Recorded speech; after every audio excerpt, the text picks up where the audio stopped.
Taxes, taxes, taxes. With the government racking up the national deficits at a faster speed than light itself, the answer is always more tax. As if we're not taxed enough. While almost all the blood has been squeezed from the turnip, coming through multiple sources including inflation and the federal funds rate, the current administration and the next hopeful still wants to turn up the heat in 2025. Ideas like the unrealized capital gains tax and hiking the corporate and individual tax rates being sold to the American people by the government as a solution to the debt crisis is really not the answer. But of course, they're only applying these to the richest of Americans, of course, and supposedly they will never apply to the middle or lower income classes. As if that's never changed in history. Given the government's poor track record of budgeting, regardless of the tax increases, our tax money will never affect the most problematic issue that we have here in the US, and that is the national debt. So since taxes aren't fixing the problem, are they being used as political weapons instead? The answer to that question is most definitely, duh. And what will raising the capital gains tax have on housing? Should the new hopeful administration win in 2024? Well, let's find out. Welcome to the Death of Homeownership Part 3, where we'll discuss just that.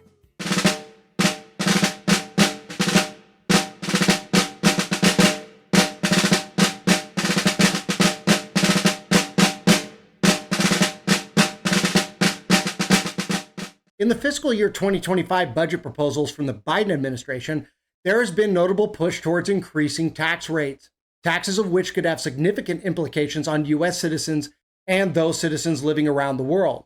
These tax proposals include graduated taxing structures not only to corporate and individual taxes, but also further modify the tax structure to include significant increases in the capital gains rate, an increase from 20% to 44.6%. This would be the largest increase in the capital gains tax since 1922. These proposed tax increases are a part of a wider effort by the Biden administration to roll back Trump-era tax cuts and increase funding for various social programs, at least so they say. Before we go any further though, how exactly does the capital gains tax work? Well, if you sell an asset, in this case a stock, and you've held one for a year or less, the profit is considered short-term capital gains and is taxed at your ordinary income tax rate, which is generally higher. However, if you hold the asset for more than 1 year before selling, the profit is considered a long-term capital gain and is usually taxed at a lower rate. In the realm of housing, homeowners possess exemptions such as the $250,000 exclusion if you're single, and for married couples, $500,000 on gains from the sale of their primary residence, provided they meet the 2 out of the 5-year rule, meaning they must have owned or lived in the home as their primary residence for 2 out of the last 5 years before selling. Under the current tax rules, capital gains tax may vary by income level. For example, single filers' gains are taxed at 0% for taxable income up to $47,025, 15% for income between $47,026 to $518,900, and 20% for income over $518,900. For married couples filing jointly, the zero rate applies to income up to $94,050, 15% for income between $94,051 and $583,750, and 20% to income exceeding $583,750. But that's not it. There's another additional tax that many may be unaware of, called the Obamacare tax, or the net investment income tax. This was introduced as a part of the Affordable Care Act. The NIIT, better known as, is 3.8% of the net investment income. This is applied if you had modified adjusted gross incomes above $250,000 if you're married and $200,000 if you're single.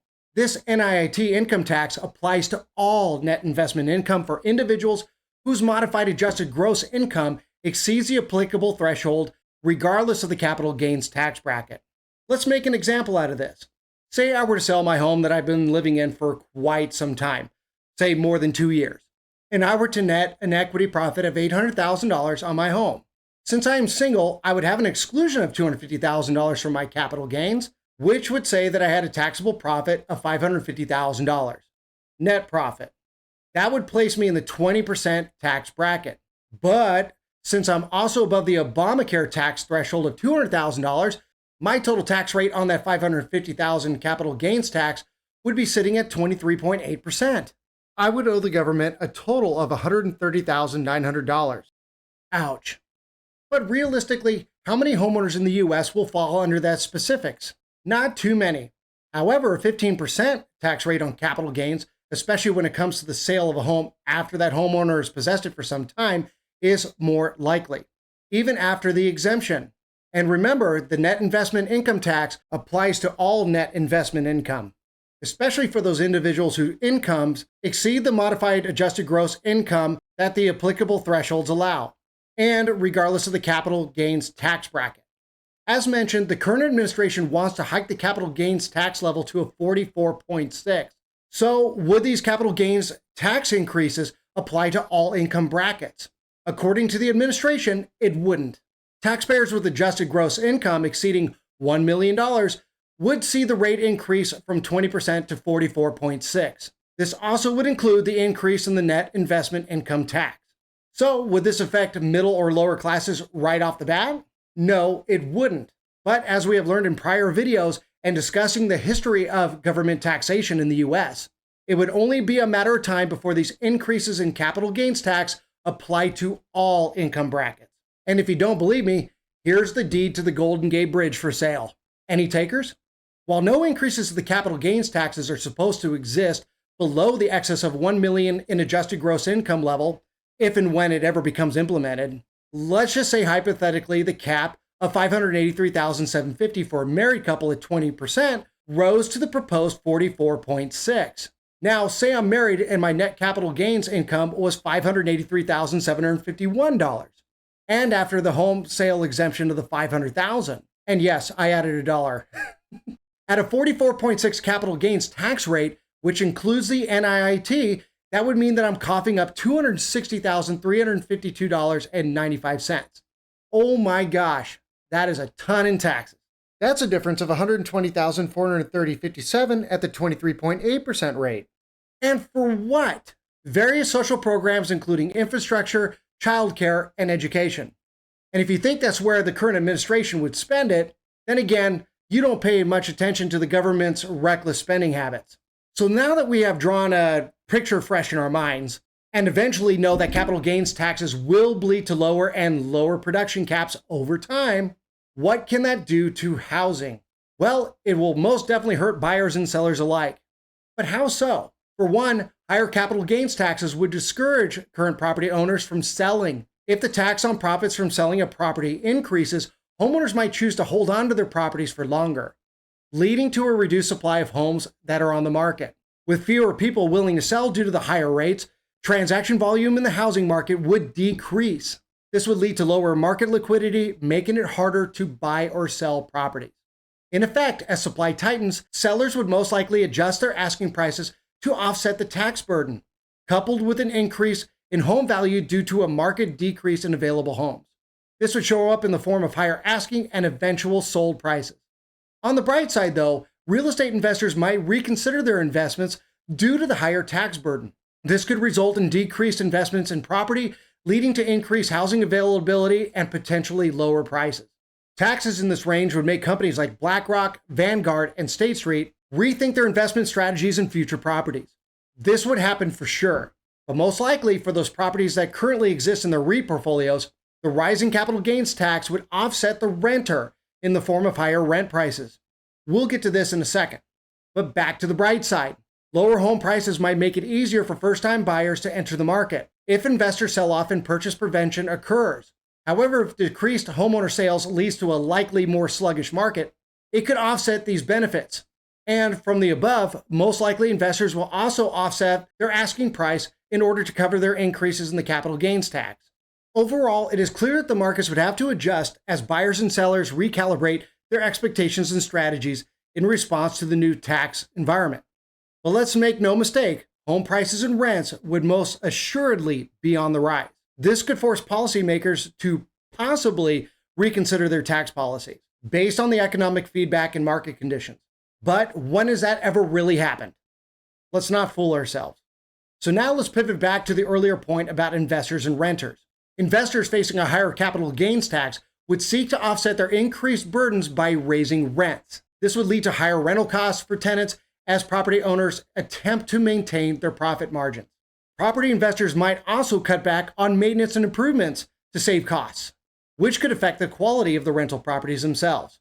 While higher capital gains tax might deter new investors from entering the rental markets or lead existing investors to exit the markets altogether, this also could have a negative effect by reducing the supply of rental properties, potentially driving up rents further due to a decreased competition amongst landlords. With fewer investors, this could also result in less overall investment in rental housing altogether, leading to fewer new rental properties being developed and potentially contributing to higher rents and lower quality housing options. Increases in the rent and reduction in the quality of rental maintenance would disproportionately affect low-income tenants who may already struggle with rising housing costs and less well-maintained properties. This would lead to increased pressures on affordable housing programs and government assistance. And you know what that means? More taxes. Yay! So in the end, what do we know? Higher home prices would make it more difficult for potential buyers to purchase homes, as sellers don't sell. Sellers will also affect their home prices in order to make up for the increases in the capital gains tax. These increases in property value, however, would be more of a gradual introduction into the markets, than as compared to the restricted supply in the markets itself. Eventually, appraisers will be subject to comparables that made value adjustments due to an increase in the capital gains tax and sold. But what do I mean by this? If higher capital gains tax leads to an overall general increase in the asking and eventual sold prices, these increases would be reflected in the appraised value over time through the comparable sold. Make sense? So to boil it all down into layman's terms, home prices are going to go up. But given all this, are the buyers going to be the ones really holding the short end of the stick? In my honest opinion, renters would be more affected in the long run. And why? Because home prices would rise, leading to increased demand for rental properties and people remaining in the rentals for longer. And if rent prices also rose because of a reduction in rental availability, oh my. Well, you do the math. But Mike, Biden is gone. Well, is he really? If you think that these tax proposals will be changed if Kamala gets elected, then you're definitely wrong. It would be the same forces behind the scenes that are driving the executive branch. So how do we get all of this to stop? Well, again, it is up to you at the ballot box come this November to make the right choices so that we don't see progressive tax increases like is proposed in the 2025 tax proposals. And will everything like unrealized capital gains taxes, these increases to the capital gains tax itself, etc., even on corporate and individual taxes themselves, that is up to the administration that takes over in 2025. So again, think about these things when you do hit the ballot box in November, and let's go ahead and prevent predatory taxes like this really to ruin the U.S. and housing. Well, of course, again, thank you very much for taking the time out of your day to watch this video. I do hope that you found the information useful.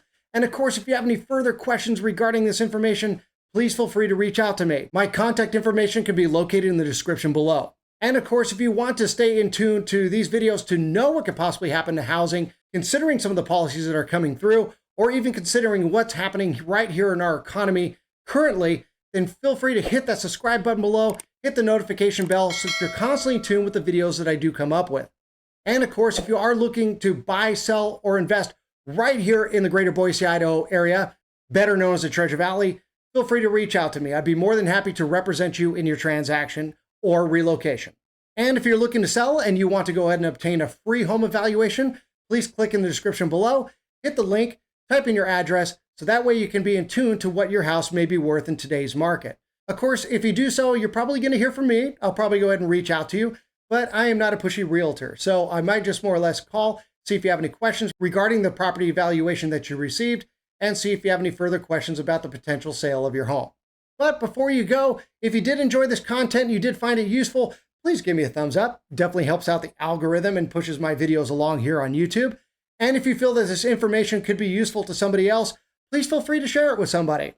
But also, I do want to hear from you. So please leave me a comment. I'm more than responsive to those down below and would really love to hear your thoughts on what could happen if some of these taxes come into play, or maybe even what can happen in the economy moving forward. Other than that, I do look forward to the day we speak.